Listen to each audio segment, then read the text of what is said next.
대우리문답 사문에서는 하나님께서 성경의 자증과 성신의 증언을 통해서 성경 말씀이 하나님의 말씀임을 친히 증거하신다고 고백합니다. 성경은 하나님의 말씀이기 때문에 스스로 하나님의 말씀인 사실을 분명하고 능력 있게 나타내고 있지만 사람의 무지와 어둠이 또한 깊고 깊어서 성신 하나님의 깨우치심이 없이는 하나님의 말씀을 알 수도 없고 믿을 수도 없습니다. 성신 하나님께서는 말씀의 성신이시요 예수 그리스도의 신으로서 우리의 밖에서 성경의 기록과 말씀 사역자의 강서를 통하여 밖에서 우리에게 오실 뿐만 아니라 우리의 안에서도 친히 일하셔서 우리가 귀로 듣고 눈으로 읽는 말씀을 하나님의 말씀으로 믿을 수 있도록 은혜를 베풀어 주십니다. 오늘은 지난 시간에 말씀드리려고 하다가 못다한 이야기를 먼저 한 다음에 오문을 살펴보겠습니다. 이 대우리문답은 2문에서부터 5문까지 계속 하나님의 특별 계시인 성경에 대해서 힘써서 가르치고 있습니다. 이것은 오직 성경을 강조하였던 종교개혁자들의 후회다운 태도라고 하겠습니다. 웨스트민스터의 목사님들은 로마교가 교회하고 교회만을 과도하게 강조하면서 신자들을 교회의 지배하에 가두었던 폐습을 따르지 않았습니다.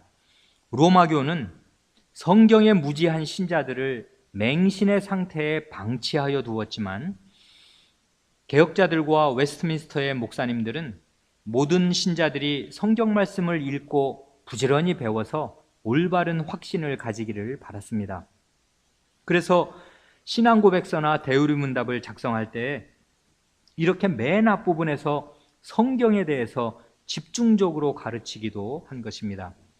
우리는 이 대우리문답의 가르침대로 이문을 따라서 오직 하나님의 말씀과 성신만이 사람의 구원을 위하여 하나님을 사람들에게 충분하고 효과 있게 계시하신다고 고백하고 3문을 따라서 구약과 신약에 있는 거룩한 책들이 하나님의 말씀이며 믿음과 순종의 유일한 준칙이라고 고백합니다.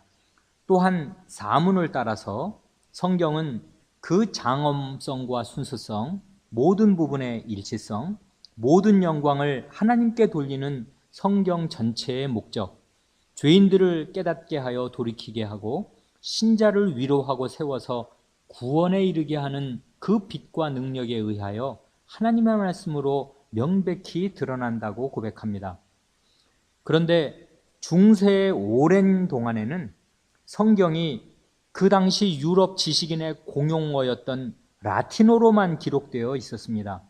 오늘날의 세계 공용어는 영어라고 할 수 있으니까 오늘날로 빗대어 말한다면 성경이 오직 영어로만 되어 있고 한국어나 중국어 성경은 아예 없는 것과 같습니다. 그래서 라틴어를 모르는 각 나라의 일반 신자들은 교회의 직분자가 성경을 낭독하여도 그 말이 무슨 말인지 전혀 알 수가 없었습니다. 그래서 로마교는 대중이 무슨 말인지도 모르는 그러한 성경 대신에 소위 평신도들을 위한 책이라고 하여서 각종 동상이나 조각이나 그림들을 성당에 잔뜩 배치하여 놓고서는 그런 것들로 종교심을 불러일으켰습니다. 지금도 성당에 가면 이런저런 동상들이 많고요. 외국에 있는 그 오래된 유서 깊은 성당에 가면 온갖 조각들이며 아름다운 그림들이 많잖아요. 그게 평신도를 위한 책이라고 무식한 사람들을 위해서 성경을 그런 식으로 그림으로 보여준다는 거죠. 그리고 로마교는 제롬이 5세기 초에 라틴어로 번역한 라틴어 성경만을 공인본으로 인정하고는 그 라틴어 성경을 각 나라의 말로 번역하는 행위를 아주 엄격하게 금지하였습니다. 그랬기 때문에 최초로 성경을 영어로 번역하였던 윌리엄 틴데일이라는 영국의 훌륭한 신자는 로마 교황청에 의해서 이단으로 몰려서 화형을 당하였습니다. 그것이 1536년의 일입니다. 그러나 이분의 순교가 헛되지 않아서 그로부터 75년 뒤인 1611년에는 영국 왕 제임스 1세의 이름을 딴 영어 성경인 킹 제임스 역본이 나오게 되었습니다. 이 킹 제임스 역본은 틴데일의 번역을 기초로 삼아서 나온 것입니다. 그리고 그로부터 다시 30여 년 뒤인 이 1643년에 영국 의회 소집으로 웨스트민스터 사원의 목사님들이 모여서 웨스트민스터 신앙 고백서와 대소요리문답을 작성하면서 이렇게 제일 첫 부분에 성경에 대한 고백을 넣은 것입니다. 그러니까 웨스트민스터의 목사님들은 불과 100여 년 전에 자기 나라에서 성경을 자기 나라 말로 영어로 번역하였다는 죄 아닌 죄로 훌륭한 신자가 화형당한 일을 기억하면서 성경에 대한 고백문을 작성하였을 것입니다. 오늘도 세계의 교회의 거의 모든 신자들이 자기 모국어로 된 성경을 읽을 수 있게 된 것은 하나님의 큰 은혜로 된 것이고, 그렇게 되기까지 많은 사람들이 피와 땀과 눈물을 흘렸습니다. 이렇게 우리의 요리문답은 성경이 하나님의 말씀이라고 힘주어 고백하고, 교회의 역사는 성경을 자신의 모국어로 마음껏 읽을 수 있다는 것이 얼마나 크나큰 복인가를 우리에게 가르쳐 줍니다. 그러니까 이런 복을 누린 게 얼마 되지 않은 거예요. 교회 2000년 역사에서. 이제 대요리문답 5문을 살펴보겠습니다. 먼저 5문을 낭독하겠습니다. 5문, 성경이 가장 중요하게 가르치는 것은 무엇입니까? 답.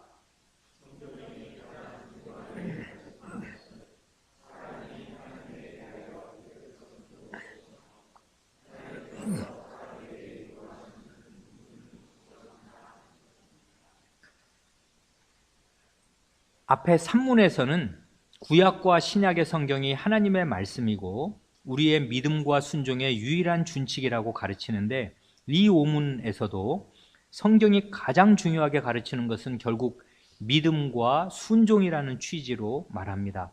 이 믿음과 순종이 성경과 대소요리문답의 양대 기둥을 이룹니다. 다시 한번 이 5문의 답을 찬찬히 생각하여 보면 성경이 가장 중요하게 가르치는 것은 결국 하나님께서는 누구시고 사람은 누구인가를 알게 하는 것입니다. 한마디씩만 덧붙인다면 성경은 하나님께서 누구시고 어떤 일을 하셨으며 사람은 누구이고 어떻게 살아야 하는가를 알게 합니다. 그래서 답에 하나님과 사람이라는 말이 각각 2번씩 나옵니다. 사람이 하나님에 대하여, 하나님께서 사람에게. 이렇게 하나님을 아는 지식과 사람을 아는 지식이 성경의 핵심 내용입니다. 그런데 이 지식은 머리로만 아는 지식이 결코 아닙니다. 이 거룩한 지식은 전인격적인 지식입니다. 전인격적인 지식이기 때문에 이 지식을 다른 말이 아니라 바로 믿음과 순종이라는 말로 표현하는 것입니다. 믿음이라고 할 때에는 언제나 첫째로 하나님께서 어떤 분이시고 무슨 일을 하셨는가를 잘 알고, 둘째로 그분을 100% 신뢰하고 전심으로 사랑하여서, 셋째로 자신의 모든 것을 그분께 맡기고 온전히 의지하는 것을 말합니다. 이렇게 하여야 믿음입니다. 이렇게 믿음에는 지정의의 세 요소가 모두 수반됩니다. 머리로 지적으로 하나님을 잘 알고, 가슴으로 정적으로 하나님을 사랑하고 신뢰할 뿐만 아니라 의지적으로 자신의 전체를 그분께 의탁하는 것입니다. 현대인인 우리는 이 사실을 깊이 생각할 필요가 있습니다. 우리는 성경의 어떤 사실을 읽거나 들어서 머리로 알고 있으면 자기가 그것을 아는 것으로 생각하기 때문입니다. 현대인은 왕왕 아는 것과 행하는 것, 지식과 실천을 나누어 생각하면서 실천이 따르지 않는 지식도 지식은 지식이라고 생각합니다. 그러나 성경에서 안다는 말은 그런 뜻이 아닙니다. 예를 들면 영생은 곧 유일하신 참 하나님과 그의 보내신 자 예수 그리스도를 아는 것이니이다 하고 주님께서 말씀하셨는데, 이 말씀에서 긴 목적어를 빼고 뼈대만 간추려 말하면 영생은 곧 아는 것이라는 말이 됩니다.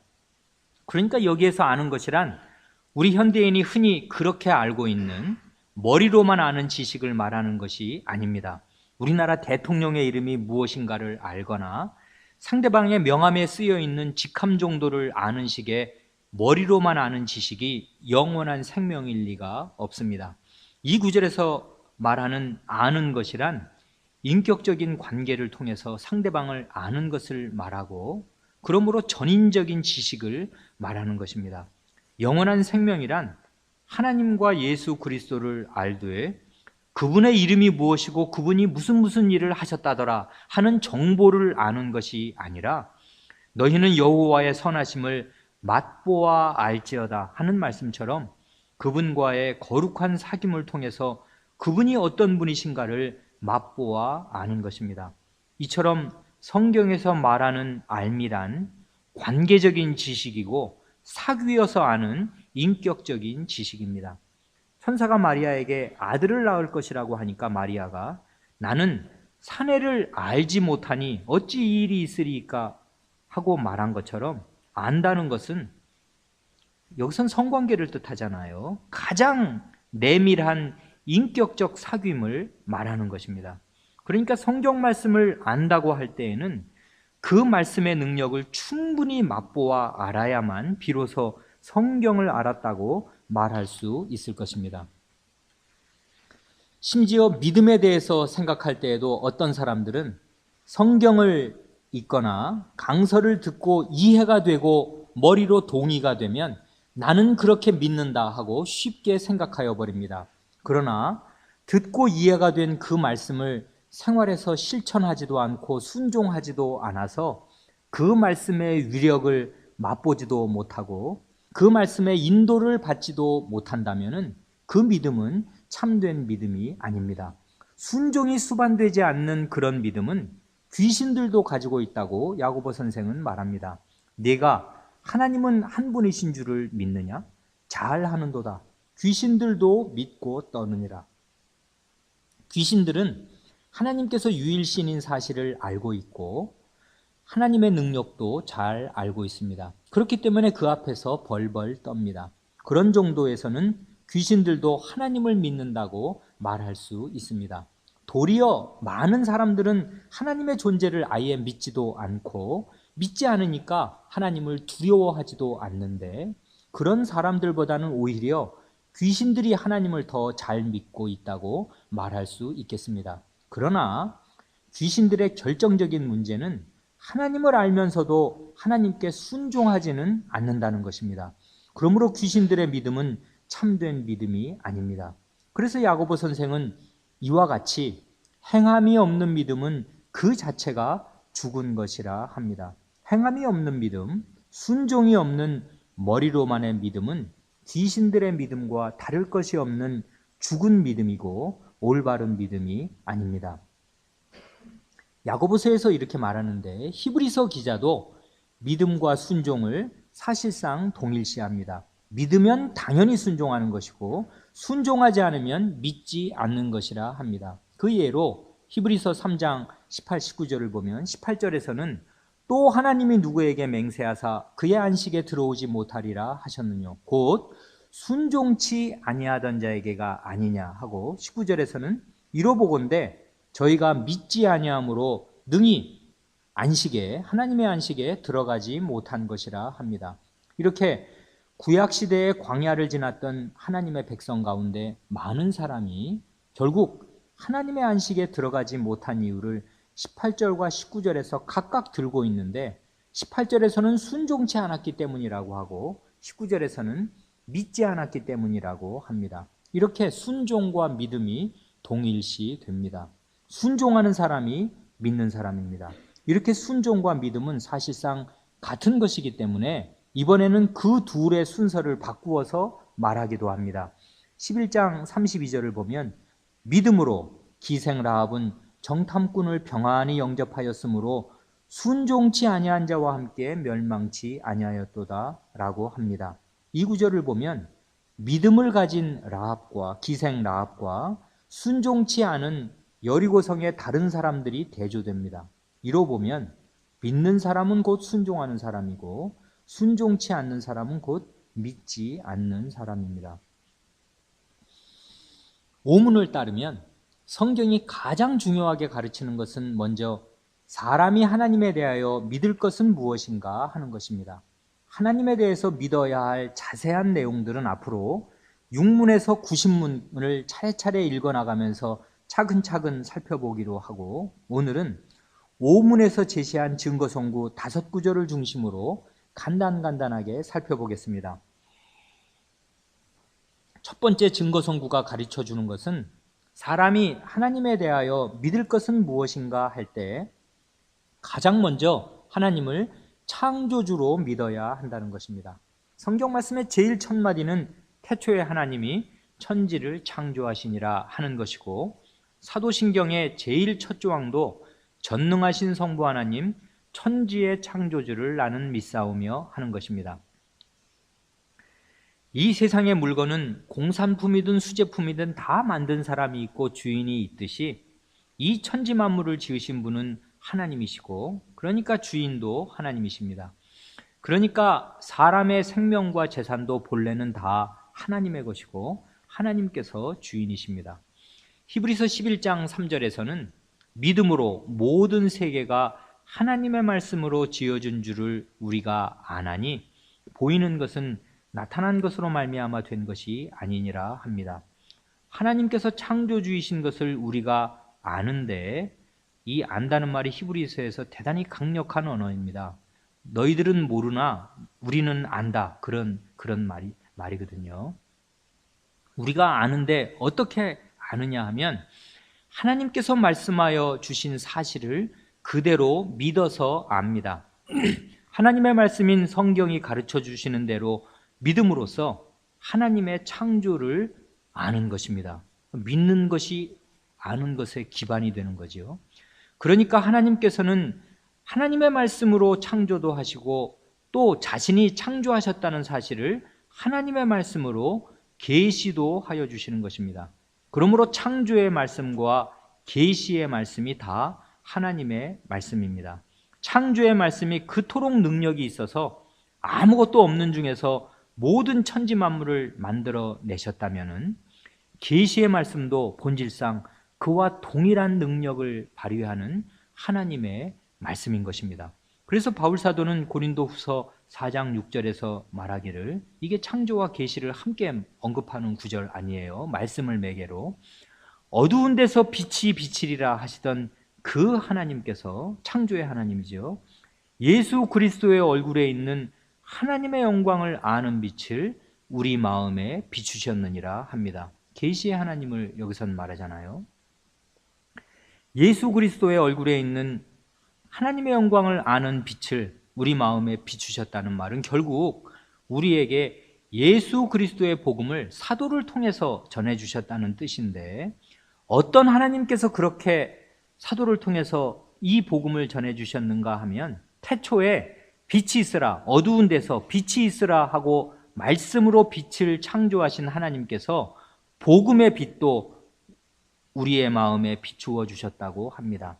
그러니까 우리가 다 마음으로 예수 그리스도의 복음을 깨닫고 믿게 되었는데, 어떻게 하여서 믿게 되었는가 하면 태초에 빛이 있으라 하고 빛을 창조하신 그 하나님께서 그와 똑같은 말씀의 능력으로 우리의 마음에 복음의 빛을 비추어 주셨기 때문입니다. 창조의 능력과 동일한 말씀의 빛이 힘있게 우리의 어두운 마음을 밝힌 것입니다. 두 번째 증거 성구가 깨우쳐 주는 것은 하나님을 이번에는 구원자로, 구속주로 믿어야 한다는 것입니다.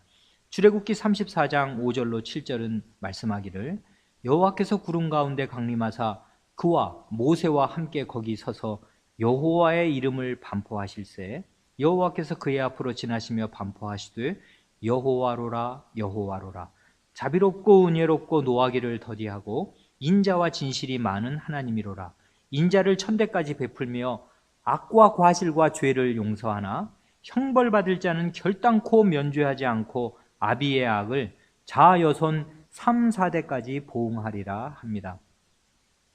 이 말씀에서 하나님께서는 자신의 성호를 여호와로 계시하시면서 그 성호의 뜻이 무엇인가를 가르쳐 주십니다.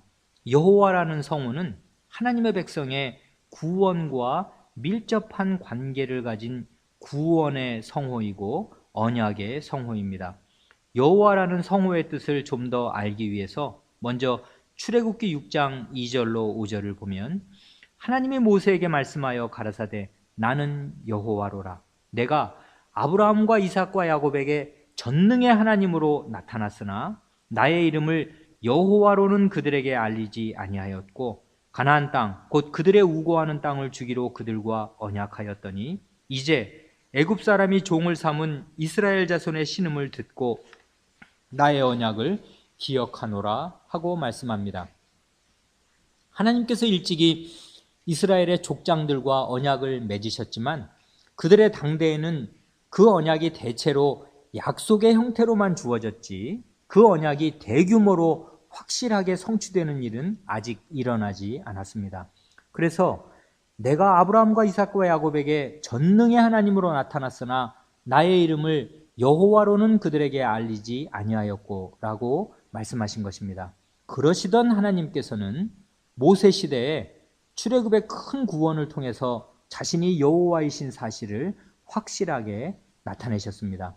이처럼 여호와는 하나님의 구원의 언약을 나타내는 언약의 성호입니다. 하나님께서 그 백성과 구원의 언약을 맺으시고 전능한 능력으로 그 언약을 지켜 나아가시는 데에서 하나님의 어떠하심이 환히 드러나게 됩니다. 그럴 때 하나님의 언약 백성은 하나님을 여호와 하나님으로 여호와 우리의 하나님으로 알게 되는 것입니다. 그런데 이스라엘 백성이 하나님께서 언약하신 땅에 들어가서 명실상부하게 하나님의 언약 백성으로 살기 위하여서는 애굽의 노예 상태에서 구원만 받으면 되는 것이 아니었습니다. 애굽 같은 외부의 압제도 그들의 힘으로 해결할 수 없는 큰 문제였지만은 그보다 더 근본적인 문제는 그들 안에 있는 죄와 불신과 우상 숭배였습니다. 하나님께서 전능하신 능력으로 애굽의 바로를 꺾으시고 바닷물을 둘로 갈라서 홍해를 건너게 하셨어도 이스라엘은 하나님을 온전히 믿지 못하고 불신하여서 늘 불평하고 원망하고 심지어는 금송아지 우상을 섬기는 죄를 지었습니다. 출애굽기 34장 5절로 7절은 이스라엘이 금송아지 우상을 숭배하여서 꼼짝없이 진멸될 수밖에 없는 배경에서 하나님께서 다시금 자신을 여호와 하나님으로 계시하시는 내용입니다. 여호와 하나님께서는 인자와 진실, 곧 참된 인자가 가득한 분이십니다. 이 인자와 진실이라는 말을 A와 B 이렇게 하여도 이해하여도 큰 문제가 없겠지만 히브리어의 그 용법을 보면 이게 말하자면 사랑과 진실할 때 참된 사랑 이런 말이거든요. 그 히브리 말로 표현법이. 그러니까 이게 지금 인자와 진실은 사랑과 진실이라는 말인데 진실한 사랑, 참된 인자 이런 뜻으로 이해하는 것이 더 좋습니다. 성경에서 나올 때요. 인자란 사랑이란 하나님의 언약적 사랑, 곧 언약에 입각한 사랑을 말합니다. 한 번 언약을 맺으신 그 백성은 끝까지 버리지 않으시고 그들의 심각하고 수많은 악과 과실과 죄를 용서하시는 사랑입니다. 이러한 하나님의 인자가 없었다면, 달리 표현해서 하나님께서 여호와 하나님이 아니셨다면 이스라엘의 구원은 없는 것입니다. 그래서 구약 성경에는 여호와께 감사하라, 그는 선하시며 그 인자하심이 영원하미로다 하는 찬송이 끝없이 메아리치는 것입니다. 세 번째 증거 성구가 알려주는 것은 이러한 하나님의 창조와 구원은 한없이 넓고 커서 그 백성의 지극한 찬송을 유발한다는 사실입니다. 시편 48편 1절에서는 노래하기를 여호와는 광대하시니 우리 하나님의 성 거룩한 산에서 극진히 찬송하리로다 합니다. 하나님의 성 거룩한 산이란 물론 하나님의 성전을 중심으로 그 백성이 모여 사는 예루살렘 성의 시온산을 말합니다. 하나님께서 창조주시오 구속주이심을 아는 사람은 그런가 보다 하고 가만히 있을 수가 없습니다. 하나님을 안다고 하면서 하나님을 찬송할 마음이 없다면은 그런 지식은 헛되고 공허한 지식일 뿐입니다. 하나님의 창조와 구원을 조금이라도 아는 사람은 반드시 마음을 다하여 하나님을 예배하고 찬송합니다. 그러므로 하나님께서는 이스라엘의 찬송 중에 거하시는 주님이십니다. 히브리서 13장 15절에서는 이러므로 우리가 예수로 말미암아 항상 찬미의 제사를 하나님께 드리자. 이는 그 이름을 증거하는 입술의 열매니라 하고 말씀합니다. 찬미의 제사라는 말이 나옵니다. 찬송은 곧 제사, 제물입니다. 신약의 용어로 표현하면 찬송은 곧 예배입니다. 또한 찬송을 가리켜 그 이름, 하나님의 이름을 증거하는 입술의 열매라고도 합니다. 이로 보면 찬송은 곧 전도이기도 합니다. 하나님의 백성이 마음을 다해서 힘차게 하나님을 찬송하는 소리를 들을 때 하나님의 이름이 울려 퍼지는 것이고, 그럴 때 믿지 않는 사람들은 하나님의 존재를 의식하고 두려움을 느끼게 되는 것입니다. 이러한 찬송이 신자의 입술로 맺을 수 있는 선한 열매입니다. 그러므로 하나님의 백성은 찬송을 드릴 때마다 마음을 다해서 힘차게 드려야 합니다. 극진히 찬송하리로다 하는 말씀대로 극진히 드리는 찬송이 되어야 합니다. 네 번째와 다섯 번째 증거 선구가 가르쳐 주는 것은 성경을 통해서 하나님을 믿게 된다면은 그 믿음과 지식은 반드시 예수 그리스도께로 귀결된다는 것입니다. 성경에서 보아야 할 분이 있다면 바로 그리스도이십니다. 그래서 디모데후서 3장 15절에서는 또 내가 어려서부터 성경을 알았나니 성경은 능히 너로 하여금 그리스도 예수 안에 있는 믿음으로 말미암아 구원에 이르는 지혜가 있게 하느니라 합니다. 여기서 말하는 성경은 물론 1차적으로 구약 성경입니다. 구약 성경을 어려서부터 잘 배우면은 그 성경이 예수 그리스도를 잘 가르쳐 주어서 그분을 믿고 구원에 이르게 하여 줍니다. 그런가 하면 요한 사도는 자신이 신약 성경인 요한복음을 기록하는 이유를 이렇게 말합니다. 오직 이것을 기록함은 너희로 예수께서 하나님의 아들 그리스도이심을 믿게 하려 함이요 또 너희로 믿고 그 이름을 힘입어 생명을 얻게 하려 함이니라. 요한복음을 기록한 목적은 한마디로 예수께서 하나님의 아들 그리스도이심을 믿게 하려는 것이고, 또한 그렇게 믿어서 그분을 힘입어 생명을 얻게 하려는 것입니다. 그러니까 요한복음을 읽었다면은 예수께서 하나님의 아들 그리스도이심을 믿어야 하고 그분을 힘입어 생명을 얻어야 제대로 읽은 것입니다.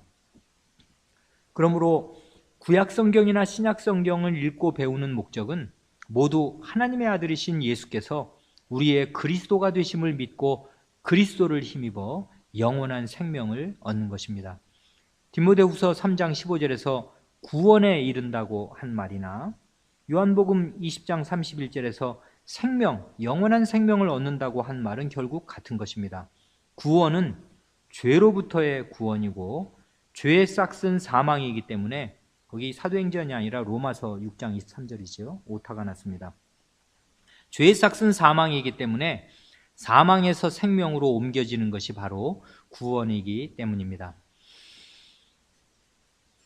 이 오문은 성경이 가장 중요하게 가르치는 것은 사람이 하나님에 대하여 믿을 것은 무엇인가 하는 것이고, 그와 동시에 하나님께서 사람에게 요구하시는 본분은 무엇인가 하는 것이라고 가르쳐 줍니다.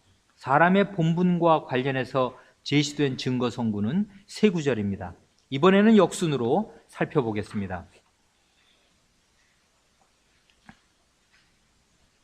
사도행전 16장 30절 31절은 빌립보 감옥의 간수와 바울 사도 사이에 오간 대화입니다.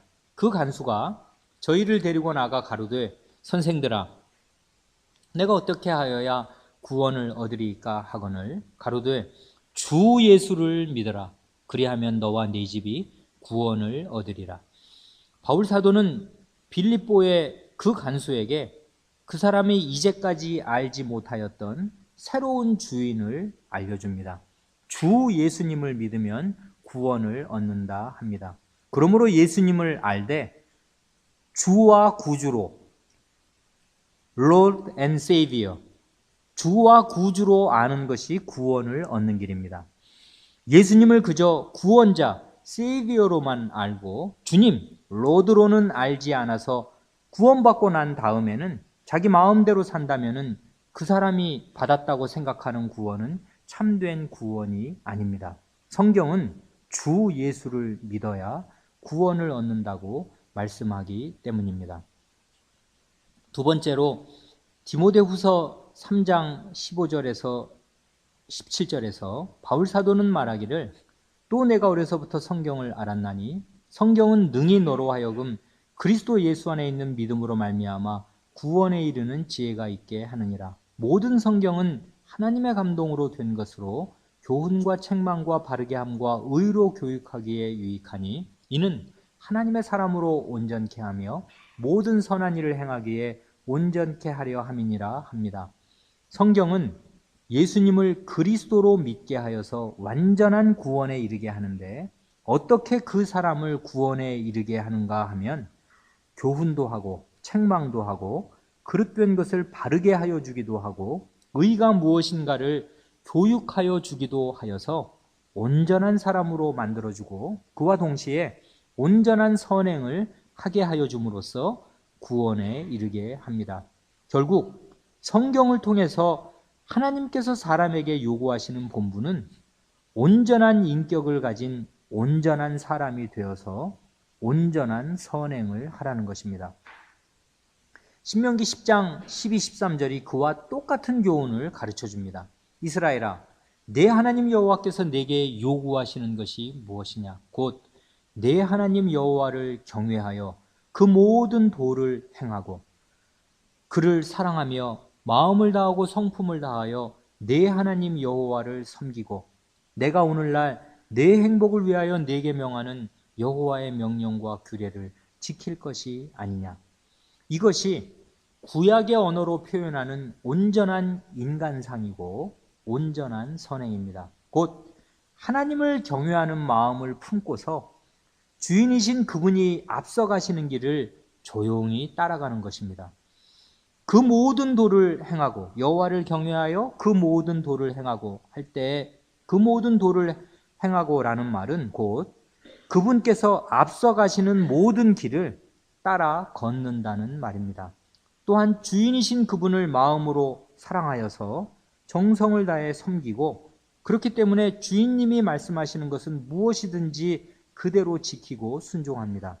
성품을 다하여 섬기고 할 때 성품을 다한다는 말은 원문대로 보면 목숨, 네페시, 목숨을 다 바친다는 뜻이고 섬긴다는 말은 종으로서 주인을 섬기는 것을 말합니다. 종이 에베드인데 이걸 동사로 표현하면 아바드, 섬긴다는 말이거든요. 그러니까 거기 성품을 다하여 내 하나님 여호와를 섬기라 하는 말은 내 목숨을 다해서 내 주인이신 그 주인 앞에 종노릇해라 그 말이지요. 예를 들면 아브라함 집 모든 소유를 맡은 늙은 종이 이삭의 아내를 구하여 오라는 아브라함의 말귀를 잘 알아듣고 주인의 분부대로 순종하여서 먼 길을 떠나 이삭의 아내를 얻어오듯이 충성을 다하는 것입니다.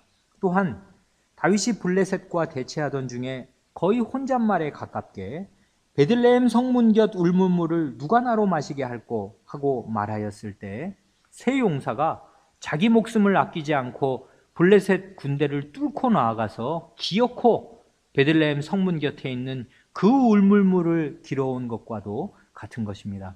성문이라고 하면 군사적 요충지여서 적군이 가장 많이 몰려있는 곳인데 이 세 용사는 자기 주인이 마시고 싶어하는 물을 떠오겠다는 일념으로 목숨을 걸고 적진 한복판으로 나아간 것입니다.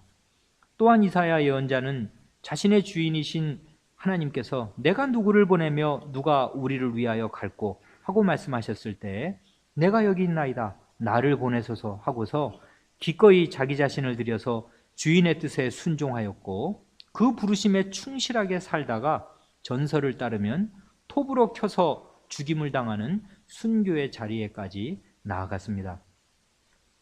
이처럼 성경이 가장 중요하게 가르치는 대로 사람이 하나님을 믿고 사람의 본분을 다하면 결국 어떠한 사람이 되는 것이겠습니까? 온전한 사람이 되어서 온전한 선행을 한다는 거, 디모데후서 3장 16절대로요. 그런 말은 결국 어떻게 된다는 말이겠습니까?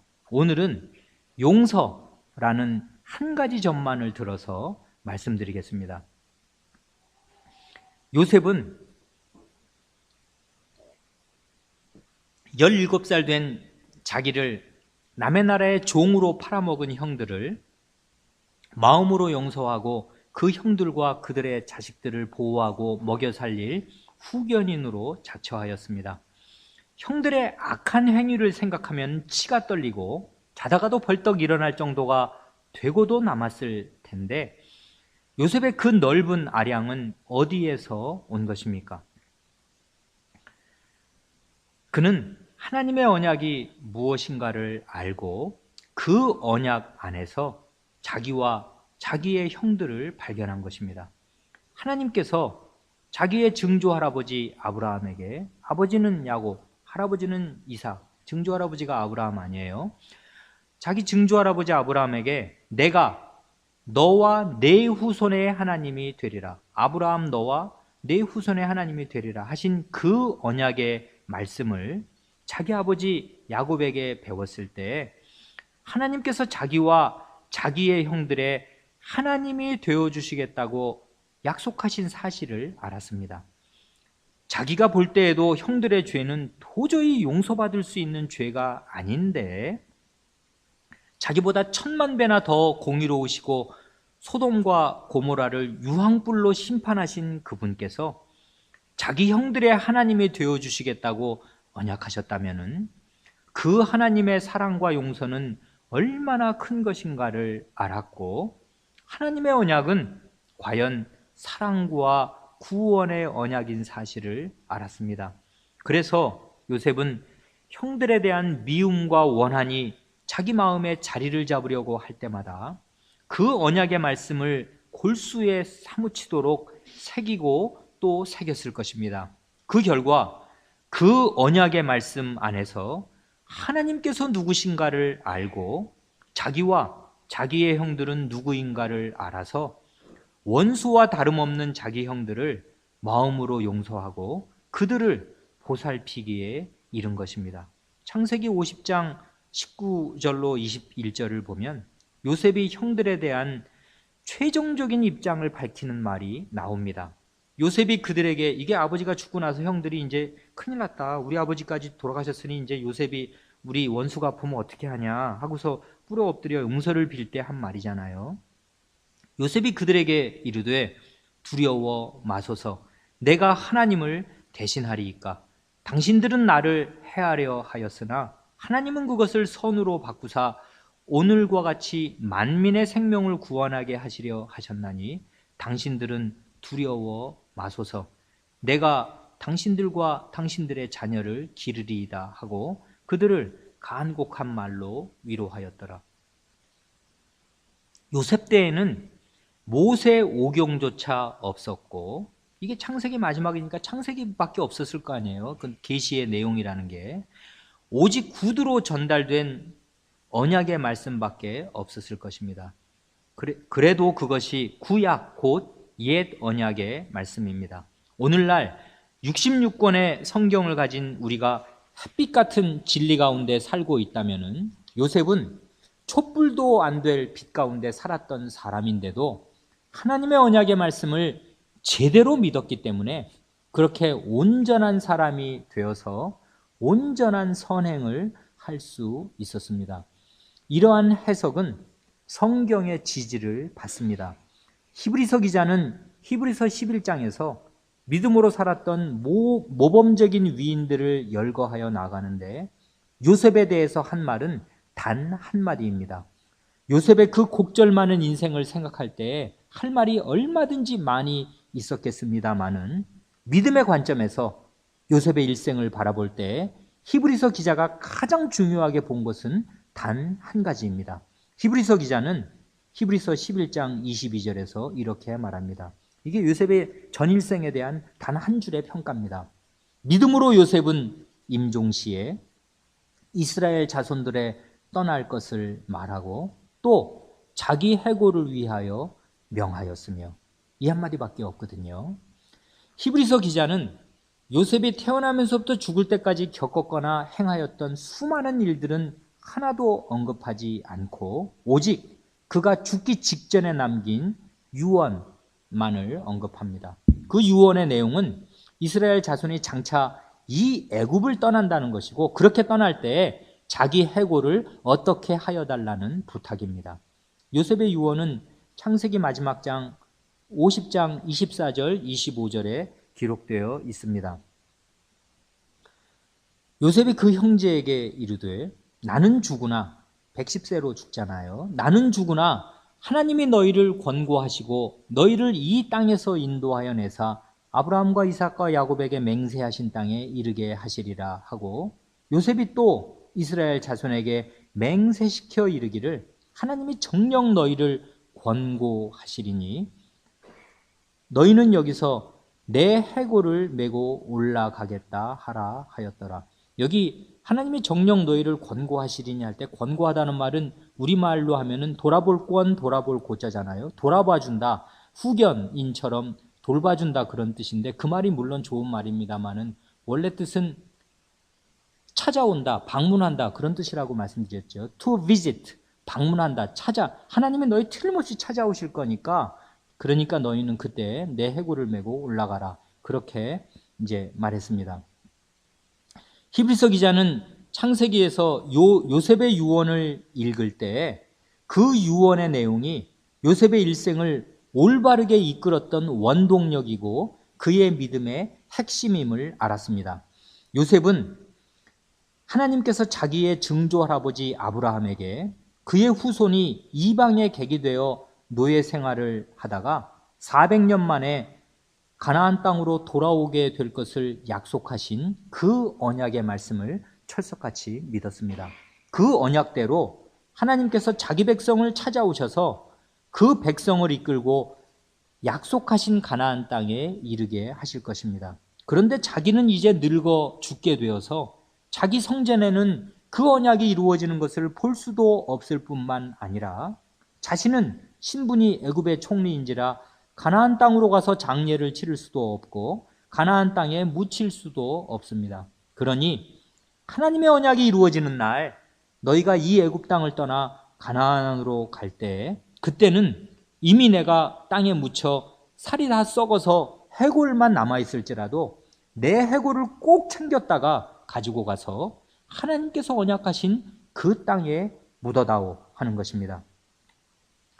고려 말의 충신인 정몽주는 이 몸이 죽고 죽어 100번 고쳐 죽어 백골이 진토되어 넋이라도 있고 없고 님 향한 일편단심이야 가실 줄이 있으랴 하는 시조를 남겼는데, 요셉은 내가 무덤에 묻혀 살이 다 썩어서 해골이 된다 하더라도 하나님께서 언약하신 그 땅에 묻히고 싶다 하고서 하나님과 하나님의 언약을 향한 일편단심이 가실 줄을 몰랐습니다. 그렇게 하나님과 그분의 언약의 말씀을 철두철미하게 사랑하고 오매불망, 자나깨나 잊지 않는다는 게 오매불망 아니에요.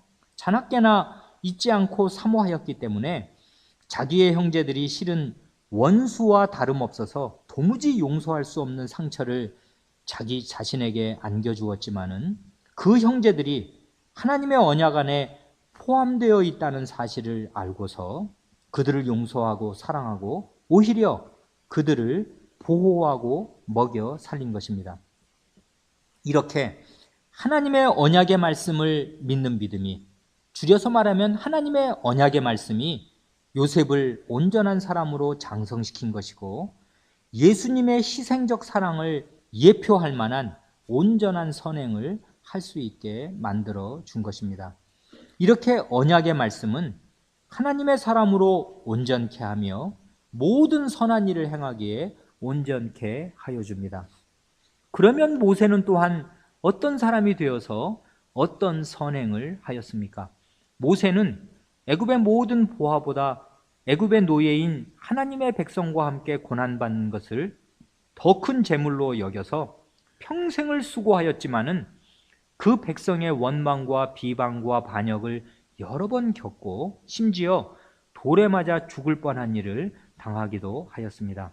그리고 이스라엘 백성의 죄에 연루되어서 결국 그 백성의 자녀들은 약속의 땅에 들어가는데도 자신은 들어가지 못하게 되는 참담한 일도 겪었습니다. 한마디로 남 좋은 일만 한 거지요. 신명기 31장 27절에서 모세는 이스라엘 백성에게 말하기를 내가 너희의 패역함과 목이 곧은 것을 아나니 라고 합니다. 참으로 끔찍한 백성이었습니다. 원수가 따로 없었습니다. 그런데도 모세는 이스라엘 백성이 금송아지 우상을 섬긴 죄로 하나님의 진노를 사서 꼼짝없이 멸망당하게 되었을 때 그들을 위해서 기도하기를 이제 그들의 죄를 사하시옵소서. 그렇지 않사오면 원컨대 주의 기록하신 책에서 내 이름을 지워버려 주옵소서 하였습니다. 어디에서 이런 마음이 나오는 것이며 어디에서 이런 평생에 걸친 불굴의 선행이 나오는 것입니까? 모세는 하나님께서 여호와 하나님 곧 그 백성의 악과 과실과 죄를 용서하시는 분임을 알고, 출애굽기 34장이 그거잖아요. 하나님의 언약에서 하나님께서 누구신가를 알고 자기와 자기 백성은 누구인가를 알았기 때문에 사람의 힘으로는 도무지 오를 수 없는 그 경지로 나아간 것입니다. 다윗은 또 어떤 사람이 되어서 어떤 선행을 하였습니까? 다윗은 이스라엘의 정규군이 모두 블레셋의 골리앗 앞에서 벌벌 떨고서 40일 동안이나 오금을 펴지 못하고 있을 때 그를 물리치고서 이스라엘을 적의 손에서 구원하였고 결국 군대의 장관이 되었습니다.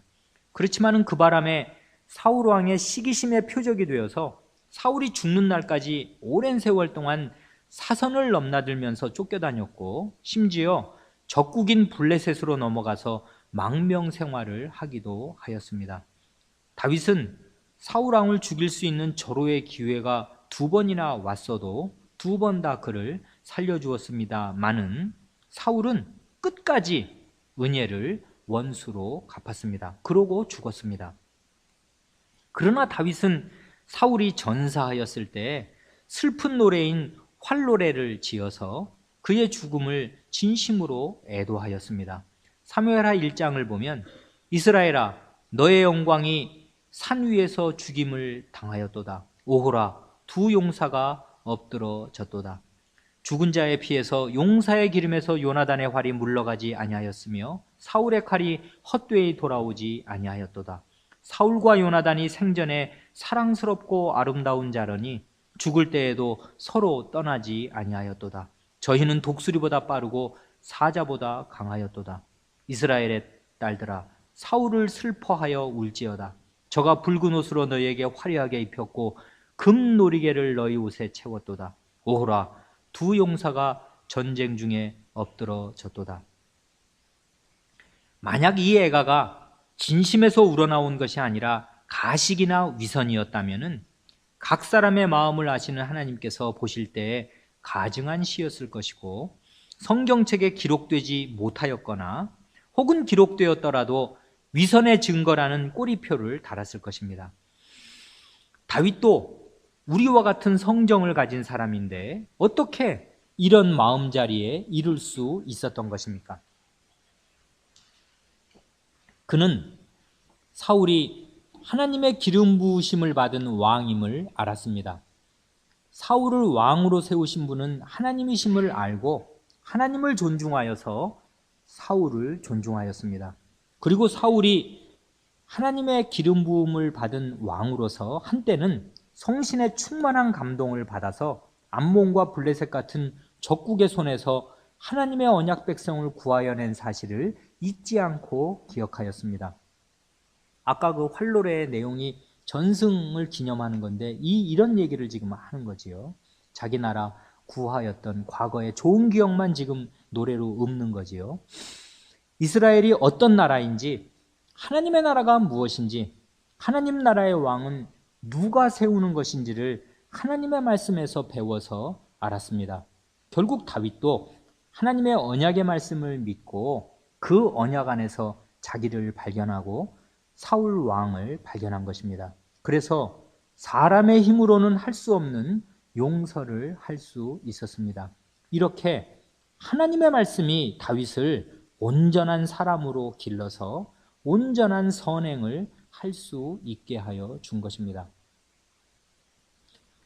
신약의 바울은 또 어떤 사람이 되어서 어떤 선행을 하였습니까? 그는 그리스도의 사도가 되어서 몸을 사리지 않고 복음을 전하였지만은 가는 곳마다 유대인의 비방과 반대와 박해를 받았고 심지어 루스드라에서는 돌에 맞아서 목숨이 한때 끊어지기도 하였습니다. 그러나 바울은 로마서 9장에서 말하기를 내 자신이 저주를 받아 그리스도에게서 끊어질지라도, 이게 지금 할 수 없는 말이잖아요. 하나님 백성이 이런 말을 어떻게 할 수가 있어요? 그런데 심지어 그리스도에게서 저주를 받아 끊어질지라도 내 동족인 유대인들이 구원을 받기를 원한다고 하였습니다. 그래서 바울을 아끼는 모든 신자들이 눈물을 흘리면서 예루살렘으로 가는 것을 만류하는데도 부득불 예루살렘으로 가서 그 살기등등한 유대인들 앞에서 끝까지 복음을 전하였습니다. 바울 사도는 구약의 모세와 십자가에 달리신 그리스도와 같은 마음으로 하나님의 백성을 대한 것입니다. 그 원동력이 무엇입니까? 하나님의 구원 경륜이 담긴 하나님의 언약을 깊이 있게 깨달으면서 마음이 한없이 넓어진 것입니다. 로마서 9장, 10장, 11장을 보면 바울 사도가 복음을 거부하는 자기의 동족 유대인에 대한 하나님의 뜻이 무엇인가를 알기 위해서 얼마나 구약 성경을 열심히 연구하였는가를 알 수 있고, 그 결과 유대인과 이방인을 포함하는 인류의 전 역사를 포괄하는 하나님의 구원의 경륜과 하나님의 언약을 얼마나 깊이 있게 깨달았는지를 알 수 있습니다. 마침내 그는 유대인과 이방인의 구원에 대한 하나님의 비밀의 경륜을 깨닫고 탄복을 금할 수 없었습니다. 그래서 로마서 11장 맨 마지막에서 이렇게 하나님께 찬송을 드립니다. 깊도다. 하나님의 지혜와 지식에 부요하며 그의 판단은 측량치 못할 것이며 그의 길은 찾지 못할 것이로다. 누가 주의 마음을 알았느뇨? 누가 그의 모사가 되었느뇨? 누가 주께 먼저 드려서 갚으심을 받겠느뇨? 이는 만물이 주에게서 나오고 주로 말미암고 주에게로 돌아갑니다. 영광이 그에게 세세에 있으리로다. 아멘. 이렇게 언약의 말씀을 깨달은 사도의 마음에는 감탄과 찬송이 넘쳤습니다. 그렇게 하여서 자기를 죽이려고 달려드는 동족을 가슴에 품을 수 있는 온전한 사람이 된 것이고, 끝까지 유대인과 이방인에게 복음을 전하는 선행을 하다가 감옥에도 가고 마침내 사형장에도 간 것입니다. 이상에서 본 대로 요셉이나 모세나 다윗이나 바울 사도의 원수가 어디 멀리 다른 나라에만 있었던 것이 아닙니다. 형제가 원수였습니다. 같은 언약 백성 가운데 있는 사람이 원수였습니다. 이렇게 하나님의 말씀은 언약 백성들의 형편없는 상태가 무엇인지도 잘 가르쳐 줍니다. 그런데 이분들은 하나님의 언약의 말씀을 진실하게 믿고 그 언약 안에서 하나님께서 누구신가를 알아서 올바로 믿었습니다. 그리고 그 언약 안에서 하나님께서 자신에게 요구하시는 본분이 무엇인가를 알고 오래 참고 선을 행한 것입니다. 언약의 말씀에 대한 믿음이 그들을 장성하게 하여서 온전한 사람으로 만들어주되 원수 같은 형제를 자기 가슴에 품고 악을 선으로 갚을 수 있는 온전한 사람이 되게 하였습니다. 또한 원수 같은 형제의 구원을 위해서 차라리 자기가 버림을 받는 지경에 들어가도 좋다고 생각할 만큼 거룩한 사랑을 품고서 형제를 위한 수고를 아끼지 않는 온전한 선행을 하는 사람으로 만들어 주었습니다. 오늘은 용서와 원수를 사랑함이라는 한 가지 관점에서만 믿음과 순종을 생각하였습니다마는 다른 모든 면에서도 마찬가지입니다.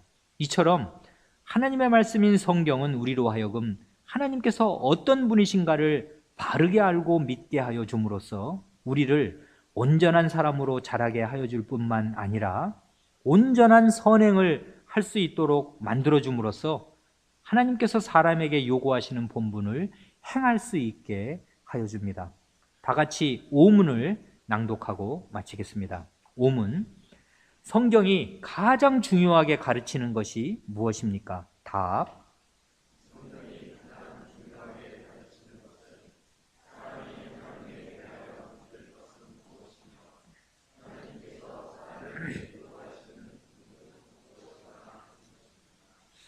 기도하겠습니다.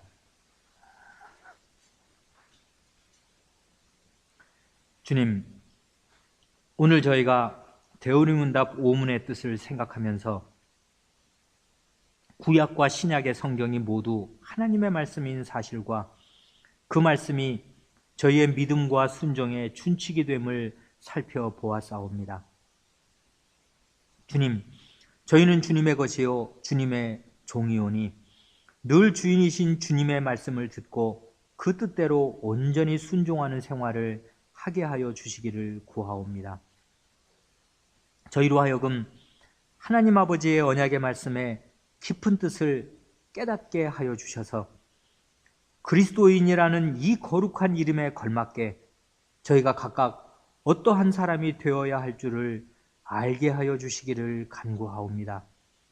하나님의 말씀을 더욱더 깨우쳐 주셔서 하나님께서 어떤 분이신가를 더욱더 깨닫게 하여 주시고 저희 자신은 누구이고 저희의 형제는 어떤 존재인가를 바르게 알아서 참고 선을 행하게 하여 주시기를 구하옵니다. 우리 구주 예수님의 이름으로